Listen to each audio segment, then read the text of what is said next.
Sir పట్టుకోండి ఒకసారి.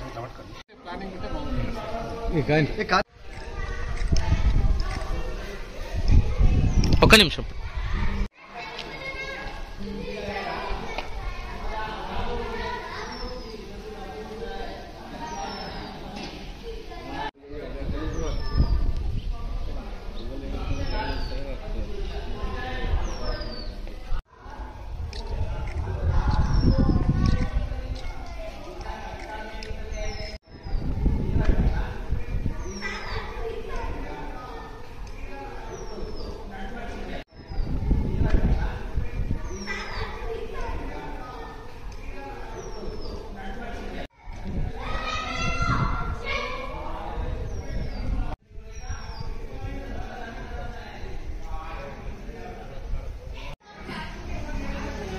సావిత్రిబాయి పూలే జన్మదినోత్సవం సందర్భంగా రాష్ట్ర ప్రభుత్వం మహిళా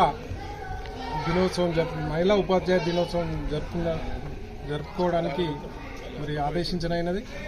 ఈ సందర్భంగా మరి చిట్టాపూర్ కాంప్లెక్స్ ప్రధానోపాధ్యాయులు, గుంపల్లి కాంప్లెక్స్ ప్రధానోపాధ్యాయులు అందరూ కలిసి ఈరోజు గౌరవ మరి సావిత్రిబాయి పూలే యొక్క చిత్రపటానికి పూలమాలలు వేయడం జరిగింది.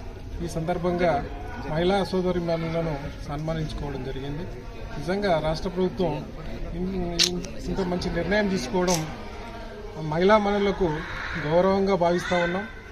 మరి అణగారిన వర్గాలకు విద్యను అందించడం కోసం నిరంతరం శ్రమిస్తూ తను కూడా ఆ ప్లేగ్ వ్యాధి గ్రస్తులకు సేవ చేస్తూ అదే క్రమంలో తను మరణించడం కూడా నిజంగా ఆమె సేవ నిరతికి నిదర్శనంగా చెప్పుకోవచ్చు.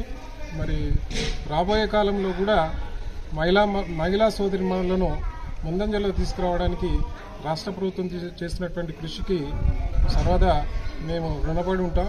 ఇదే సందర్భంగా మహిళా సోదరీమణులందరికీ శుభాకాంక్షలు తెలియజేస్తాం. సావిత్రిబాయి పూలే గారి జన్మదినాన్ని పురస్కరించుకొని ఈ కార్యక్రమాన్ని రాష్ట్ర మహిళా ఉపాధ్యాయ దినోత్సవంగా ప్రకటించినటువంటి ప్రభుత్వానికి కృతజ్ఞతలు తెలియజేస్తున్నాను. అది మా జెడ్పీహెచ్ఎస్ చిట్టాపూర్ పాఠశాలలో మండల విద్యాధికారి గారు మరియు మా పాఠశాల ప్రధానోపాధ్యాయులు మరియు ఇతర ఉపాధ్యాయులు అందరూ కలిసి ఈ కార్యక్రమాన్ని చాలా ఘనంగా నిర్వహించారు. దానికి మేము మా పాఠశాల ఉపాధ్యాయులకు, మండల విద్యాధికారి గారికి, ఉపాధ్యాయులందరికీ కృతజ్ఞతలు తెలియజేస్తున్నాము. ఈ కార్యక్రమం ఇంత బాగా జరిపినందుకు సహకరించిన ఉపాధ్యాయులందరికీ కృతజ్ఞతలు తెలియజేస్తున్నాము.